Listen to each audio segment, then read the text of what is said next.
The movie starts in pitch darkness, slowly revealing objects illuminated by faint lighting. Eventually, a device with a strange build is shown, having a primary function of homing onto something unknown. 3 individuals are revealed to be using this device, and this lot seems spooked by the place they are in. There seems to be a mystical presence around them. One of them expresses his concern and suggests they take their leave, but the head seeker, intent on finding the prize, refuses to listen. A word is enough for the wise, they say. But as they turn out not to be wise people, things go downhill when the exit door slams shut, and things start moving on their own accord. The device begins to beep constantly, while a malevolent presence seems to be all around them. Lights flicker on and off, and suddenly, there is a loud pop. It comes from one of the guy's glasses, immediately blinding him in one eye. The second guy isn't so lucky as he gets flung into nothingness by an invisible force. The third is also yanked away by this force, leaving the blinded one all alone and looking for help. Back in recent times, a young man named Brian is seen talking to a girl about the things he has done recently. When she starts flickering out of sight, it's later revealed that she's a simulation created by him to talk about his problems. After the simulation failure, he heads out to school where he meets up with a female named Alice, who flirts with him, but he doesn't really get it. They meet up with another friend who makes light of their situation and spurs them towards their work. Apparently, they are all tech engineers and innovators who have created all kinds of new things. Later on, Brian is seen working on something when his friends ask him about it. He confides in them that his simulation thing is actually a reality-augmenting device. After refusing to join them for an outing, Alice advises him to make use of a place. She thinks it is suitable for testing out his device. Listening to Alice's advice, he checks out the place and finds it completely empty. While successfully testing out his stuff, he gets the desired results he hopes to achieve. He then decides to take a rest and hears a scream from the building. Getting up without any survival instincts, he decides to go to the source of the sound. He discovers an abandoned room where various things are scattered and eventually stumbles upon the machine scene at the beginning. Without a thought, he flips it on, and it starts beeping again. Like before, things start flying off unprovoked, and lights flicker on and off. However, due to some miracle, the machine powers down, saving his life in the process. We see Alice and the third friend, Sissup, hanging out at a bar. He relays the story of Brian and his girlfriend's accident, which claimed her life, and how he survived. The girl Brian talks to through the simulation is none other than his deceased girlfriend's programmed face. Brian comes to the bar, revealing the machine he has discovered, to which Alice reprimands him for taking something from the institute. He explains the strangeness of the device and the presence he felt when he was there. The others are skeptical about the machine, while Alice, being the most reasonable of the trio, strongly feels they should return it to where it came from. Oh, joy. Scientists trying to prove and put a theory to everything. Brian suggests it's up to them to prove the existence of this being and make a breakthrough. It could be interference from a parallel universe. Can you get a load of this guy? Hopefully, there won't be a theory to prove the cause of stupid fatalities written on him later on. After a good deal of bickering, Brian agrees to take it back. Back in the building, there's an individual spotted scraping dirt from the walls when a door creaks open behind him. With a confused demeanor, he goes to restore the door to its closed position, only to go back to his work. But the door flies back open with a lot of force this time. After looking around scared, he gets tripped off balance by some invisible force and gets pulled behind the open door, which closes as he goes right in. Talk about a ghost with good manners. After a bad experience, people pray to be delivered from evil, but Brian seems to be asking to be delivered unto evil, as he didn't go along with the agreement to return the machine. He has taken it upon himself to make repairs on the faulty parts of the device and takes it to the gravesite of an Ellen Nightingale to test. To his utter disappointment, the machine fails to work, and he goes home dejected. Alice is seen waiting for him. She decides to explain that his deceased girlfriend isn't lurking around because she seems to be happy without him and doesn't have unfinished business. Alice decides to show Brian a secret of hers in her apartment after he asks her how she knows so much about ghosts. There's a book on the ground when they enter, and Alice places it on the shelf. Some minutes later, after hearing a thud, they find the book back in the exact spot it was when they entered. Alice explains that this is the norm ever since she moved into the house. The next day, after the trio meet up, they bring up the same discussion again. This time, Sissup thinks it's a great idea to test out the machine in Alice's room to confirm if it's really a ghost in there. No surprise, really. But Brian also seconds the idea, saying it'll be just like lab work, only paranormal. Alice makes them promise to end it all if anyone gets hurt. even just a little bit. The appointed time comes, and everyone gathers around. Not only have they agreed to do this, but they also decide to film it. What greater recipe for disaster could there be? After introducing himself and the other two, Sisup showcases the ghost detector device. He finds a way to make fun of Alice and Brian for being alone in the room the other night, and managing not to make out. They decide to begin. Alice chooses to go downstairs as the spirit knows her, and she has done this many times. As she's about to leave, she and Brian share a moment, and he tells her to be careful. He also gives her a communication device to keep track of each other, and provides her with a safe word, pretzel, to indicate any form of danger. After getting to the room, Alice takes the strange reappearing book and places it on the shelf as she did when Brian visited her house. The device senses nothing, and they call Alice back up. But as she leaves, the ghost detector starts beeping, and the readings go haywire. At the same time, there is a glitch in all the electronic devices.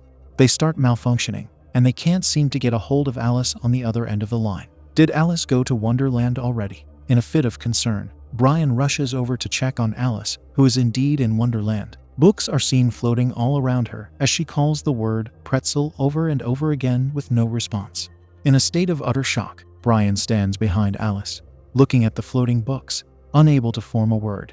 The device starts giving out strange readings, and the floating books fall to the ground. Lights flicker on and off, and Sisup's door slams shut as well. Something spooky makes an appearance as Brian's body defies the law of gravity and starts levitating. Alice is stunned and scared, looking at Brian floating in the air. As she calls his name, he gets tossed into the shelf by an invisible force, and it's lights out for him. Alice takes him home after he comes to, and tucks him into bed. The next day, she comes around to his house to check in on him, and he responds that he's pretty alright, despite the slight pain he's feeling. Apparently, Brian is a sucker for pain, as he suggests they try the experiment again. But Alice, being very smart and rational as usual, shuts him down immediately. They are interrupted by a call from Sisup, who is standing at a crime scene, revealing the guy who was scraping dirt off the walls in a body bag, greatly mutilated by an unknown cause. The trio is later seen driving. They draw a conclusion that the machine seems to upset the spirits around it, which Alice confirms, stating that the spirits in her house had never shown any form of hostility prior to the usage of the machine. They all start doing research on the device's origins, and consult a file containing different symbols, and a picture with a name on it. They track the individual, Mr. Turner, to his apartment, but he seems reluctant to answer them at the door. After a barrage of knocking, he opens the door, thinking they are journalists and influencers trying to take words from him to tarnish his name. When they declare they're from the Institute, he becomes even more hostile, stating he doesn't want anything to do with the place, and tells them to get off his property. When they reveal they found his device, he lets them in. After introductions, he proposes a theory that they came to him because they either don't know what the device is for, or they already do, and they're neck deep in trouble because of it. Mr. Turner explains the origin of the Institute, stating it was used as a front by the government during the Cold War to create things that today would be considered science fiction. Most of these things made use of radar detectors. But something unexpected happened one day, and an electromagnetic manifestation appeared. It was something without a visible or concrete source, but could interact with the environment and people there. The electromagnetic waves from the device bounced back against the presence, making it angry, while the people, including Mr. Turner, paid no attention to this minor detail. Inevitably, they all paid the consequences. Sisup has a bright idea and realizes that if they lighten the waves of the device, they can go unnoticed. Mr. Turner states that if they succeed with this, they won't just be able to go unnoticed, but will be able to gather and use all the data available from the encounter with any ghost. Without wasting any time, they get to work. Brian says he will be able to configure his reality device to show the data in real time, revealing the ghost as well. Alice invites her house manager, informing her about the ghost situation. When the manager arrives and expresses skepticism about the boys, possibly thinking they are, Alice shows her the book. The manager has a moment of emotional longing, confessing she'd give anything to see her mother again. Alice lets her know that it might not be her mother after all. Brian interjects, saying it's a great reason to test out the device to confirm if it's her mother. After gearing up, Sisup gives Alice a phone to monitor Brian, which will also allow her to see if anything is around them. Brian descends and places the book back on the shelf as Alice did before, but there seems to be no response from the device this time.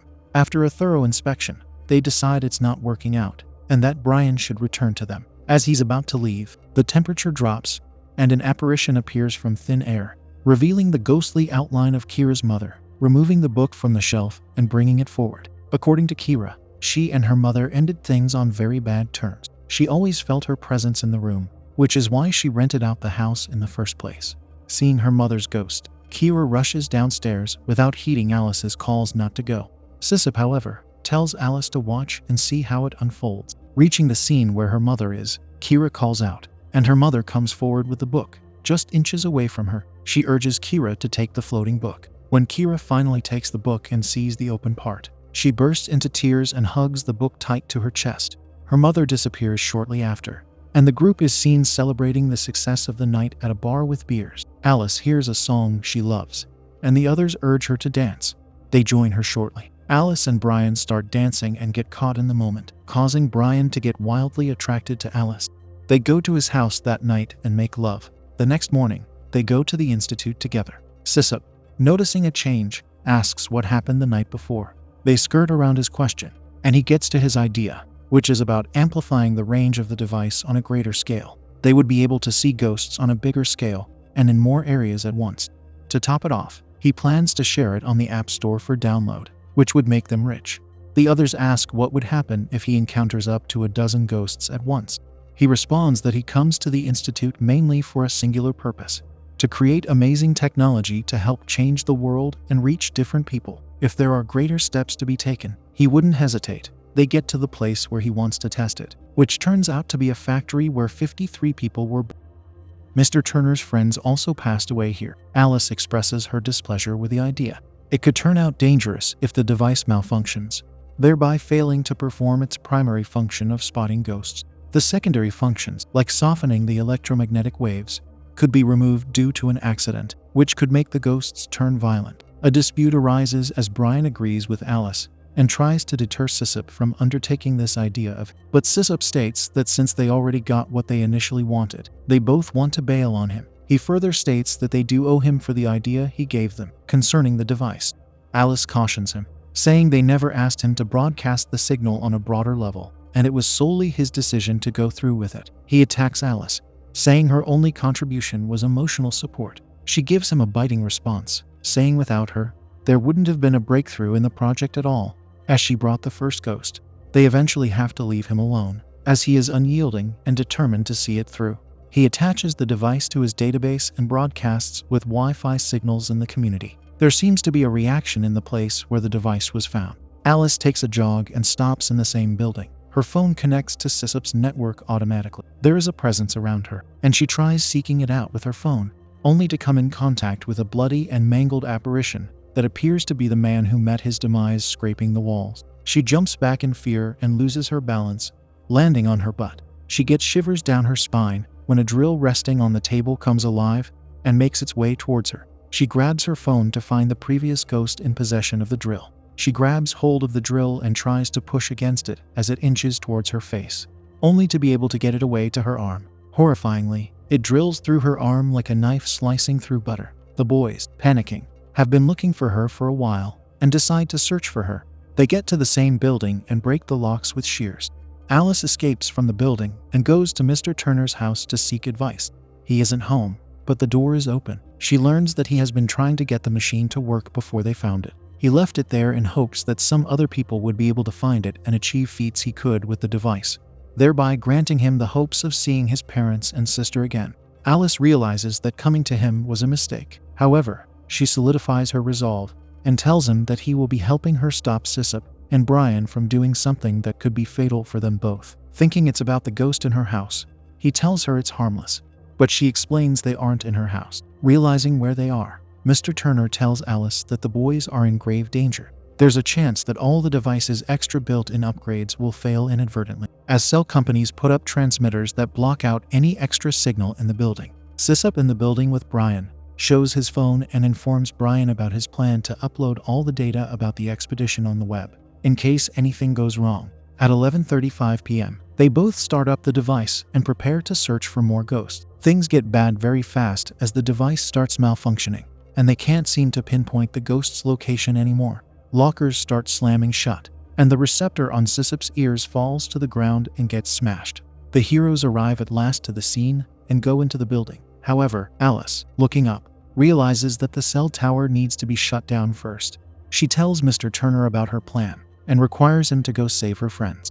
She starts to climb the tower easily, completely contradicting the fact that her arm was recently drilled into. It likely won't be holding anything for support anytime soon. The power of friendship saves the day once again. The boys are having trouble navigating through the ghost situation, as they are blind and without any guidance from their tech. Brian suggests they leave, which doesn't seem probable as weird things start happening. A scooter rides itself to a standstill in front of them as they are about to go. Bewildered, they have to stop, and the scooter drifts right out of the way. They try to go through the other way, and some heavy equipment falls into their path, creating a blockade on the way out. Mr. Turner, deep in the heart of the building, gets a connection to Sysup's system and sees two apparitions in the view of his phone, which turn out to be his friends. Apparently, Mr. Turner is one of the men from the beginning of the movie that came hunting for ghosts. He made it out by some miracle after getting blinded by his own glasses. He apologizes to his friends for leading them there the other day, but they don't seem to be in a forgiving mood as they flick him off balance, and he gets dragged on his belly into the darkness. For someone who was drilled into quite recently, Alice displays amazing strength and holds on to dear life with her arms when she slips off the ladder. Eventually, she balances herself on the ladder and makes it to the top of the tower. She pulls the plugs on the transmitter row by row. As she does this, the device navigation system comes back online. Brian starts to see the ghosts easily and alerts Sisup to not move, telling him that ghosts are all around them and in great numbers. Sisup notices from the radar on the device that they are indeed surrounded. He loses his cool when his pad is yanked from his hands to the ground. Despite all his joking around and confidence about ghosts not being able to harm him, he bails out on the scene, overwhelmed with fear, and searches for the nearest exit. He encounters a barred cage and relentlessly bangs on it to be let out. Such erratic behavior shocks Brian to his bones, and he is left utterly bemused by Sisup's outbreak. One of the ghosts speaks to him surprisingly and states that he shouldn't be in the building. Their aim is simple: to butcher all trespassers. They validate their point by connecting a live wire to the cage Sisup is holding and electrocuting him to a crisp. When you're in a haunted house, kids, remember not to hold on to iron bars or cages.